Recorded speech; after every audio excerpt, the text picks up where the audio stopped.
Саламатсыздарбы окуучулар. Баарыңыз тактар ачканбыз.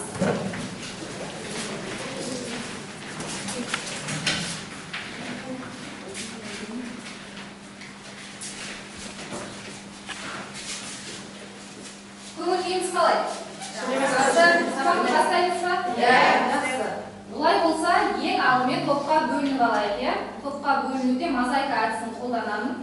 Мына жерде жасырылған суреттер бар. Сол суреттерди сиздер таңдау аркылы артында сандар жасырылған. Сол сандар боюнча топтарға бөлүнөбүз. Түсүнүктү ма? Ал баштайбыз. Ала беребиз. Барып отура беребиз. Аламыз, да? Жылдамдатамыз. Мына жактан барып келип ала беребиз.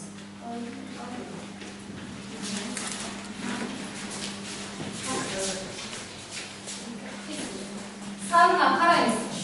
1 дегендер күлтегі тобына отырсын. 2 дегендер мына жерде тоны көп тобына, 3 дегендер бірге қалған тобына қарай жайғасамыз.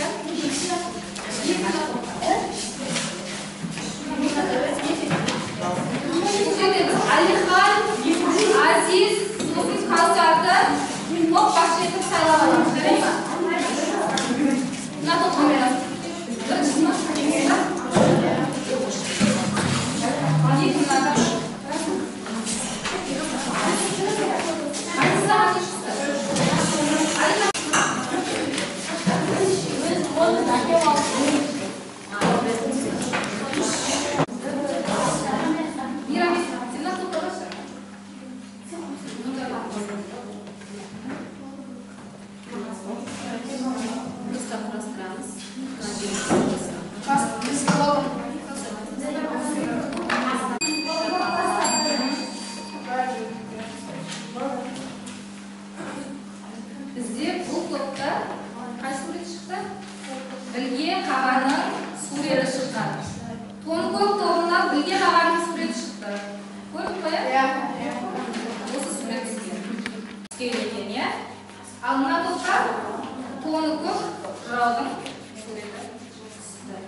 Дұрыс па оқушылар? Дұрыс. Жарайсыңдар. Бұл топ толықтай 2 балдан иеленді. Әр оқушыға 2 балдан қойып шығамыз. Келесі күлтегін тобы.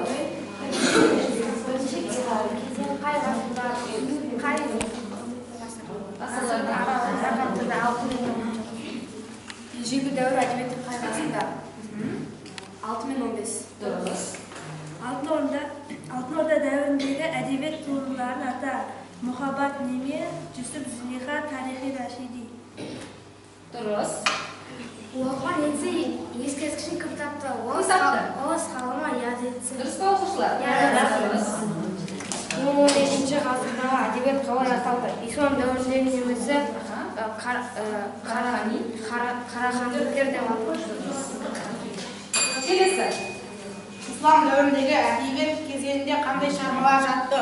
Құтты білік, дуани хикмет, ақиқат сияқты. Дұрыс, жарайсың. Келесі. Күлтеген жырының авторы кім? Жолғы тегін. Йолық тегін, жарайсың. Түркі әдеби ескерткіштеріне қандай еңбектер жатады? Қорқыт ата, Оғызнама, Әл-Фарабидің еңбектері. Жақсы. Келесі. Оның ескерткіштерін кімдерге арнап қойылды? Күлтеген мен қақаған ер қақаған әке-шешесіне. Жақсы. Келесі. Бұна сөзі қандай Ұғымды білдіреді. білдіреді? Қандай ұғымды білдіреді? Бұна сөзін оқушылар. Ал Жанетке көмектесейікші. Құпия сыры ашылмаған деген. Жақсы. Отырамыз. Ал енді оқушылар үйге берген тапсырма бойынша тон код тобы толық 2 ұпайдан иеленді, күлтегін тобы да толық 2 ұпайдан. Білге қарған тобында бізде Диас балл алмай қалды, иә? Ал қалғандарымызға 2 балдан аламыз. Енді бізге ежелгі дәуір әдебиетінен берілген жаңа тақырып күлтегін жыры деп аталады. Сабағымыздың мақсаты әдеби шығарма сюжетінің құрамдас бөліктерін талдау.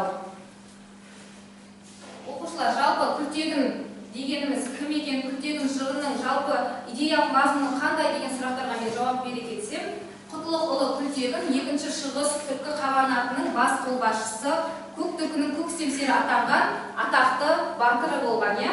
Әкесінен жастай айырылып қалып, ағасы Қапаған қағанның қолында, яғни тәрбиесінде өскен адам.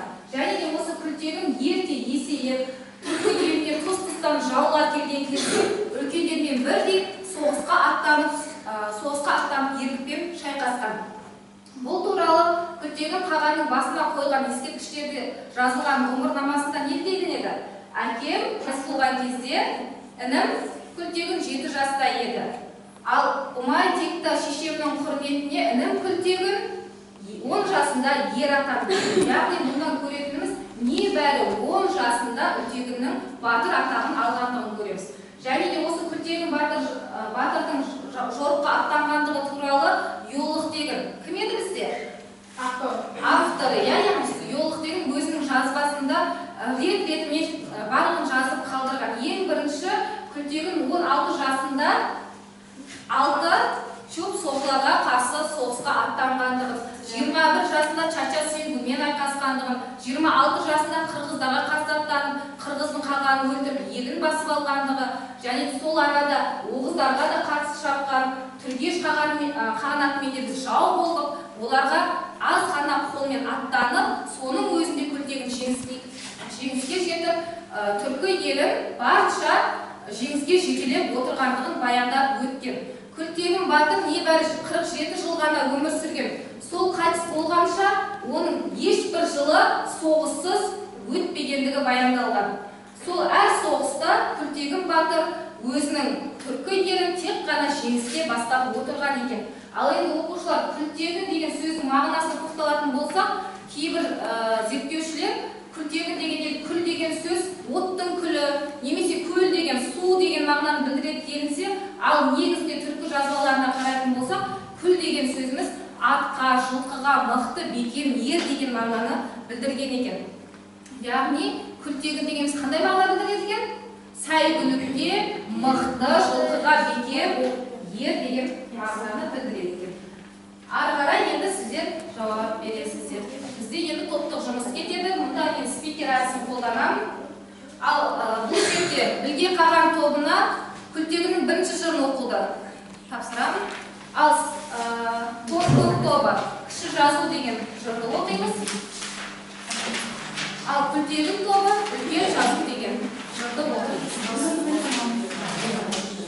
Оқып, өзара талқылап, мағынасын ортамыздан бір спикерді сайлап, сол кісіге мазмұнын айтуды тапсырамыз. Жарай ма?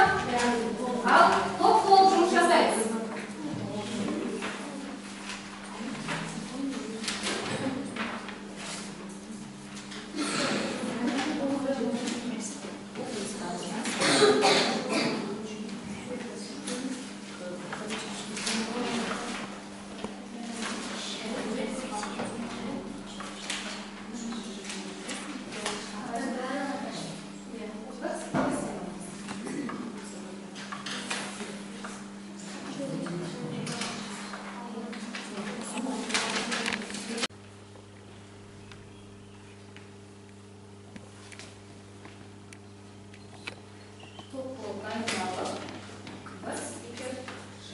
Мағынасын түсіндіреді. Дайын болған топ қоңырауды басамыз. Күлтегініміз Азиз, Күлтегіннің бірінші жылында түркі халықты қалды.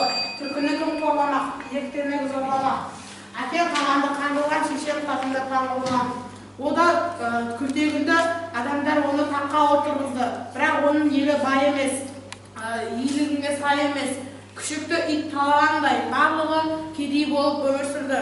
Бір кезде Күлтегін оны ісімен ақылдасып, 4 ит күн сөзін 4 бөледі.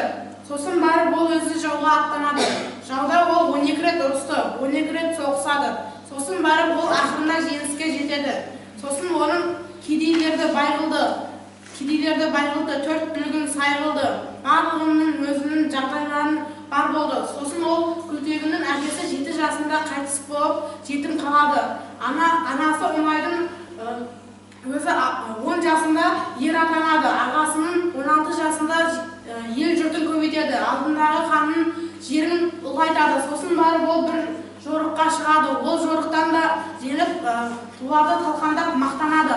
Сосын барып ол бір кезде соғыста ол қалдық чөптің боз атын мініп барады. Екіншісінде Ұшпар Яматтың боз атын, үшіншісінде Егін Сілікбектің зор атын мініп барады.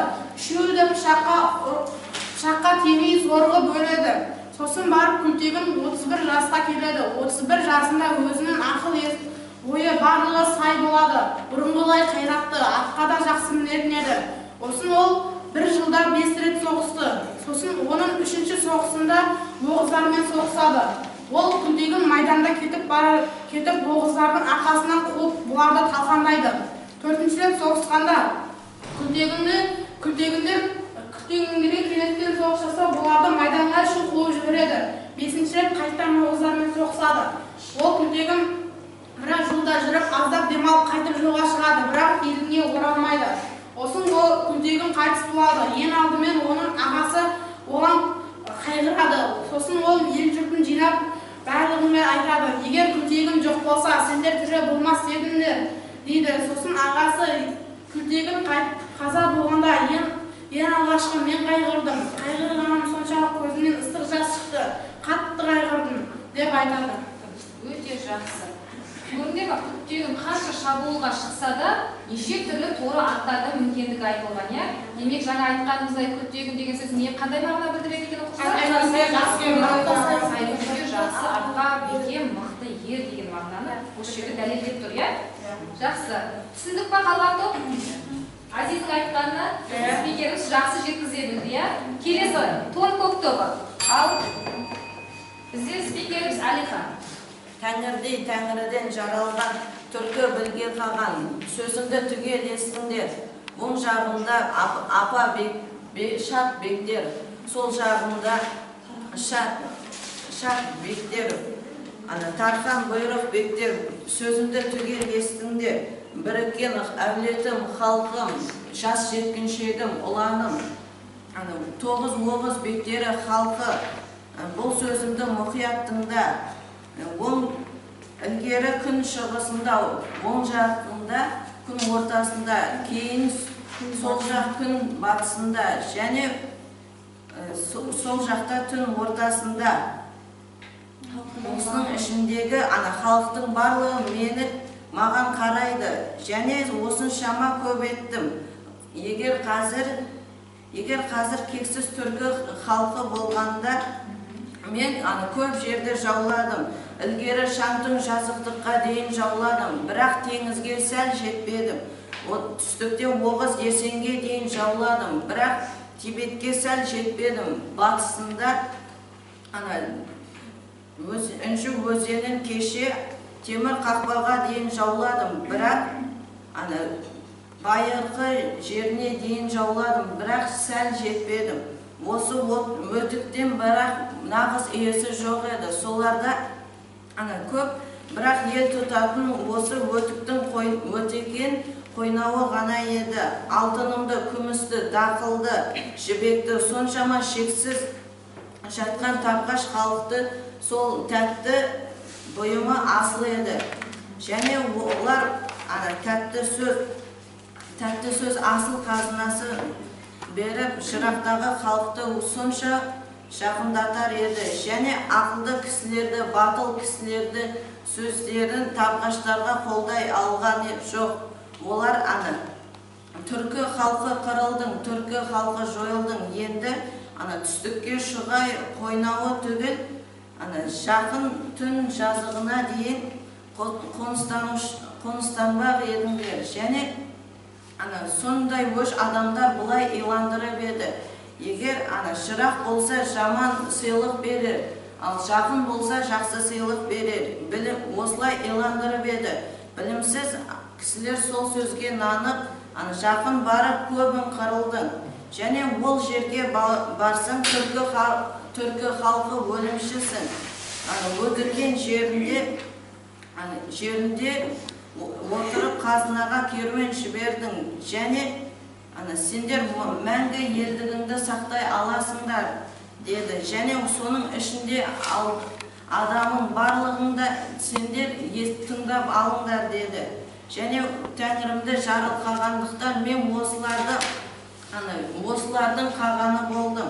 Қаған болып жоқ кедей халқын көп еттім, аз халықты көп еттім, кедей халықты бай еттім. Енді менің түркі бектер бұны тыңдаңдар. Түркі халқын жинап, енді ел болғандарыңды мұны бастым, деді.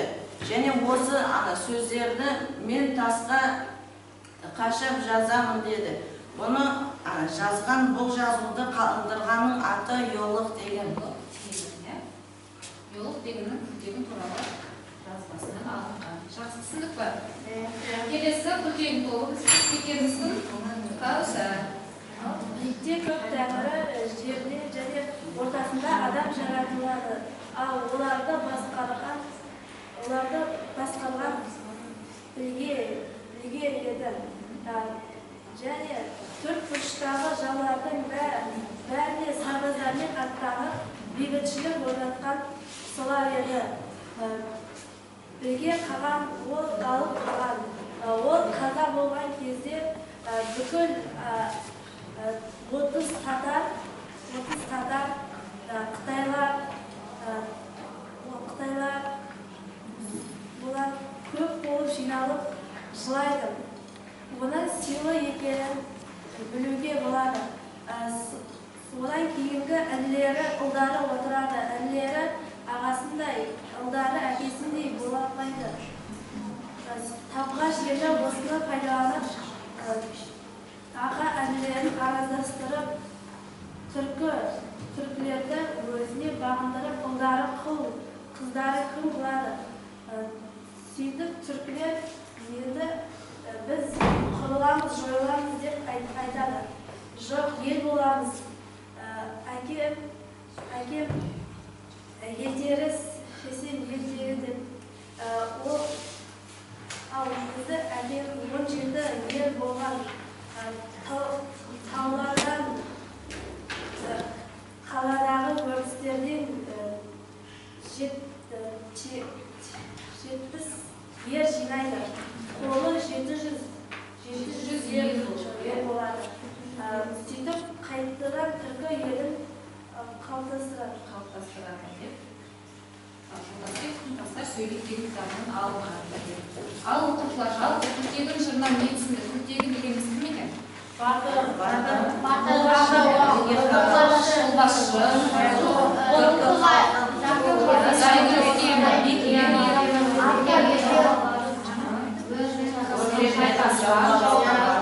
Түркі елінің тәуелсіздігін сақтауға барынша батырымыз жауынгеріміз екен. Жырдың авторы кім екен? Жақсы. Олай келесі бізде жұптық жұмыс оқушылар. Жырдан алынған үзінділерден теңеу эпитеті тауып астын сызып береміз. Ал бізде эпитет теңеу дегеніміз не еді? Қандай мағынаны білдіреді? Кім айтады? Эпитет дегеніміз не? Кім айтады? Орасан. Сын есім суретті сөз, қазақ тіліндегі сын есімге ұқсас. Келесі бізде теңеу дегеніміз не? Теңеу дегені бір затты екінші затқа теңеуге, оның жұрнақтары дайдей, тайдей. Жақсы, ал есеп түсірдік па? Олай осы тапсырманы орындаймыз. Бүгінгі күнді жазып, жұп болып жасаймыз. Таңертең мен Алихан, Бекасыл мен Жұмағали, Нұрасыл мен Оразкүл жасаймыз. Екеуі орындасты.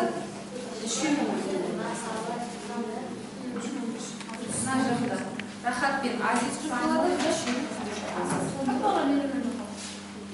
Нәтиже оқимыз. Мына жақ көрмей тұрған болса, алдарынан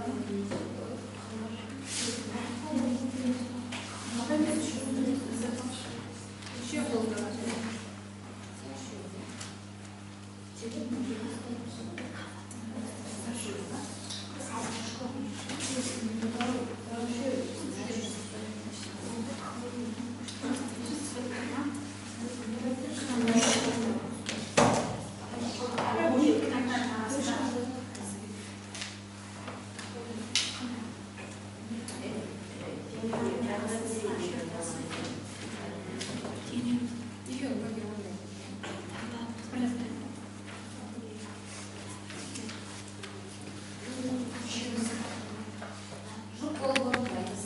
Дайын болсақ, қоңырауды басамыз. Қай топ толық дайын? Ортадағы қоңырауды басамыз. Толық бастық па? Үш топ.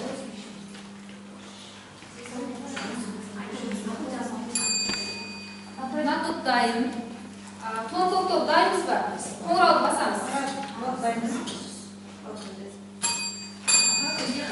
Ал барлығымыз дайын болса, тексереміз. Бізде тәңірдей деген не болады оқушылар? Келесі бөрідей деген қойдай. Темір қақпа. Ақылды кісі. Батыл кісі. Тәтті сөз. Демек бізде теңеулер тәңірдей, бөрідей, қойдай, ал эпитет темір қақпа, ақылды кісі, батыл кісі, тәтті сөз. Ал енді бұны бағалайық. 4-5-еуі дұрыс болса 3 балл қоямыз топтағы оқушыларға.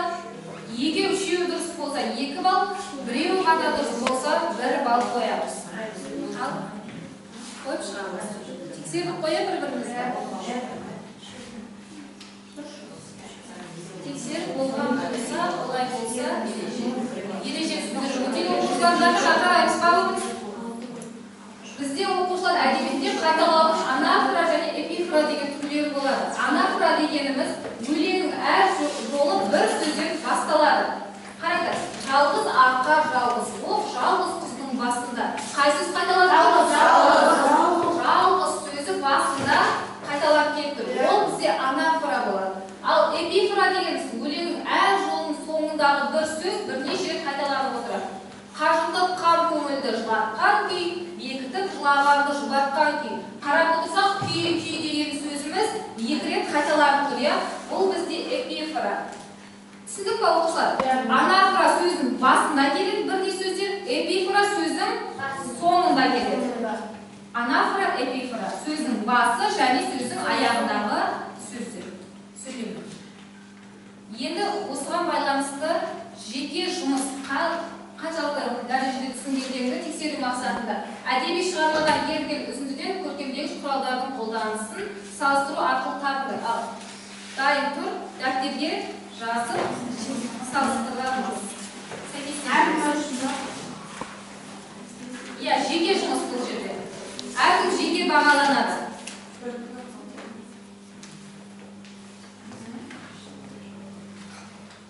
Астын сіз қойған сөздер арқылы білуімізге болады, көріп тұрма оқушылар. Түркі халқы қырылды, түркі халқы жойылды. Елді халық едім, елім қазір қайда. Темір қақпаға дейін жауланып, терісте байықы жеріне дейін жауланып. Осы жерде астанас деген кім айтады? Астанас дегеніміз не екен? Еске түсірейікші? Сөздің бастапқы әрбі дауысты болса, ол дауысты қайталанса. Дауысты дыбыс қайталанса. Еске түсірді. Ары қарай тапсырманы орындаймыз.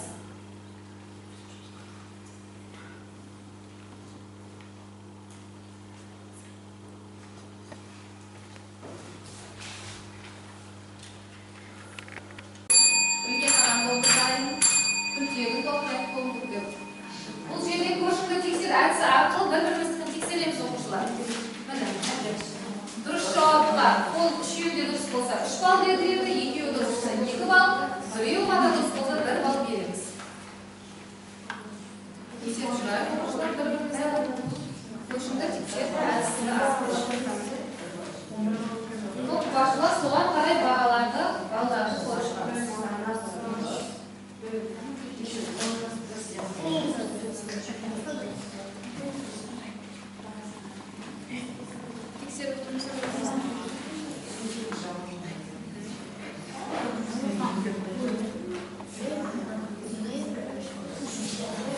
Тексеріп болған болсақ, бал қойып шығамыз. Топ басшылар бал қоямыз.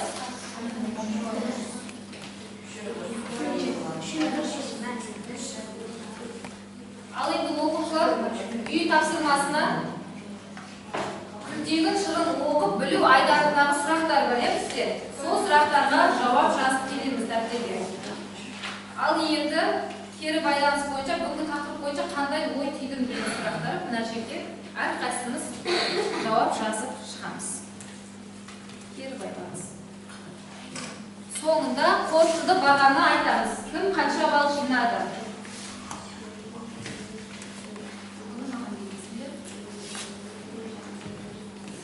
Артына жауабын жазамыз.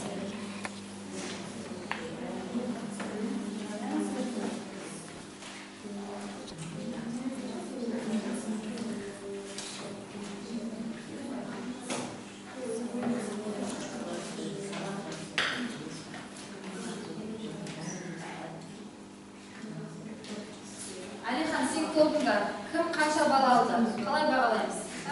Қорытындысын айтып.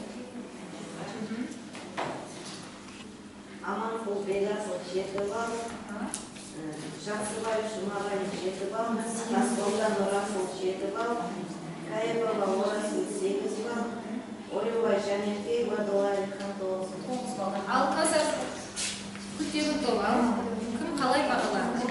Айтып өтеміз. Қорытындысын шығарып отырмыз ба? Ал бізде мына топ дайын, айта береміз. Артақбай Рашид 9 балл, Тағабай Рахат 8 балл, Оразбай Оразбай 7 балл, Аманқұл Жас 7 балл, Қалдыбай Мерген 8 балл. Жақсы. Ал мына топ. Нұрдәулет 7 балл, Сара 8 балл, Ренеке 8 балл, Жақсы. Олай болса оқушылар, маған кері байланысты жинап береміз. Сау саламат.